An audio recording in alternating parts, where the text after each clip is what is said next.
निशा और आदित्य की सगाई का दिन पूरे परिवार के लिए एक बड़े जश्न का मौका था। हर कोई खुशी से झूम रहा था।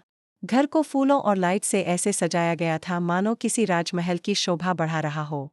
हर तरफ से बधाइयों की आवाजें आ रही थीं, रिश्तेदारों के चेहरे पर खुशी झलक रही थी।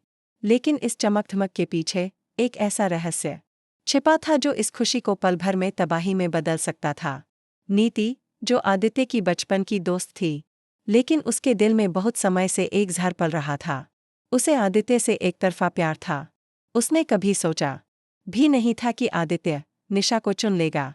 यह बात उसे अंदर ही अंदर खा रही थी। उसने ठान लिया था कि अगर आदित्य उसका नहीं हो सकता, तो वह किसी और का भी नहीं हो पाएगा। और इसी जुनून में उसने एक खतरनाक प्लान बना लिया, ऐसा प्लान जो किसी की जान भी ले सकता था। नीति ने एक प्रोफेशनल किलर को हायर किया, जिसका नाम था रॉकी। रॉकी एक बेरहम और क्रूर हत्यारा था, जिसे इंसानी जान की कोई कद्र नहीं थी। नीति ने उसे साफ निर्देश दिए, इस फंक्शन के खत्म होने से पहले प्रीत इस दुनिया में नहीं होनी चाहिए। प्रीत, वही लड़की जो कभी आदित्य की खास दोस्त थी, लेकिन आजकल वो निशा और आदित्य दोनों से दूरी बना चुकी थी। असल में प्रीत ही वो राज जानती थी, जिसे नीति हर हाल में छिपाना चाहती थी। क्योंकि प्रीत को पता था कि नीति ही आदित्य के लिए खतरा बन चुकी है। एक दिन प्रीत ने गलती से नीति को फोन पर एक अजनबी से बात करते सुन लिया था, जिसमें वो किसी के कत्ल की बात कर रही थी। प्रीत को शक हुआ, और जब उसने गहराई से जांच की, तो वो सच्चाई सामने आई। नीति आदित्य की जिंदगी बर्बाद करना चाहती है। उधर सगाई की रस्में शुरू हो चुकी थीं। आदित्य और निशा ने एक दूसरे को अंगूठी पहनाई, और पूरा हॉल तालियों से गूंज उठा। लेकिन आदित्य के चेहरे पर एक अजीब सी बेचैनी थी। उसे बार बार प्रीत की याद आ रही थी। वो सोच रहा था कि क्यों प्रीत ने उससे दूरी बना ली। क्या वो उससे अब भी नाराज है? इसी बीच प्रीत की बहन सिमरन, जो नीति की हरकतों पर नजर रख रही थी, एक बड़ा धमाका कर देती है। उसने किलर और नीति की बातचीत रिकॉर्ड कर ली थी। उसने ये रिकॉर्डिंग आदित्य को सुनाई। आदित्य के होश उड़ गए। उसे समझ आ गया कि वो एक बहुत बड़ी साजिश का शिकार हो गया है। लेकिन अब सवाल ये था, वो क्या करे? उसके सामने दो रास्ते थे। एक, वो सगाई पूरी करे और सब कुछ नज़रअंदाज कर दे। दूसरा, वो सब कुछ छोड़कर प्रीत को बचाने निकल जाए।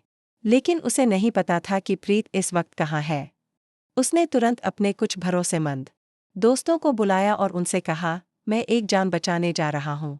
अगर मैं समय पर वापस न आ सका तो समझ लेना, मेरी सगाई अधूरी रह गई। उधर रॉकी प्रीत के पीछे लगा हुआ था।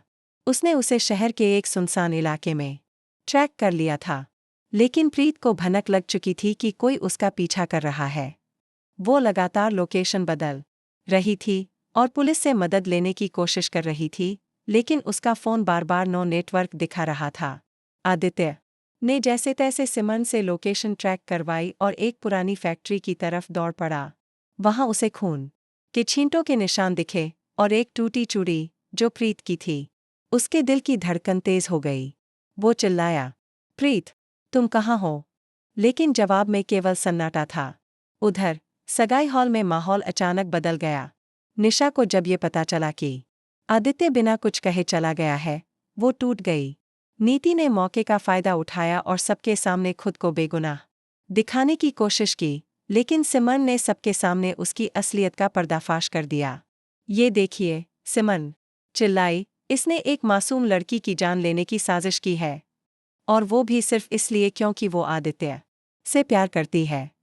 हॉल में सन्नाटा छा गया। रिश्तेदारों की आंखों में अविश्वास था।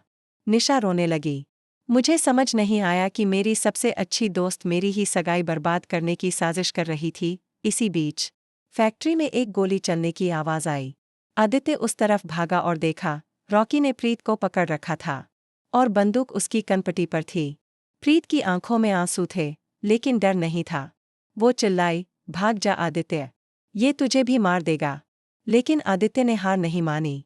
वो रॉकी की तरफ बढ़ा और एक भारी लोहे की छड़ से उस पर हमला कर दिया। दोनों के बीच जबरदस्त लड़ाई हुई। आखिरकार आदित्य ने रॉकी को बेहोश कर दिया, लेकिन खुद भी बुरी तरह जख्मी हो गया। प्रीत दौड़कर उसके पास आई, आदित्य, तुमने मेरी जान बचा ली, लेकिन तुम्हारी सगाई?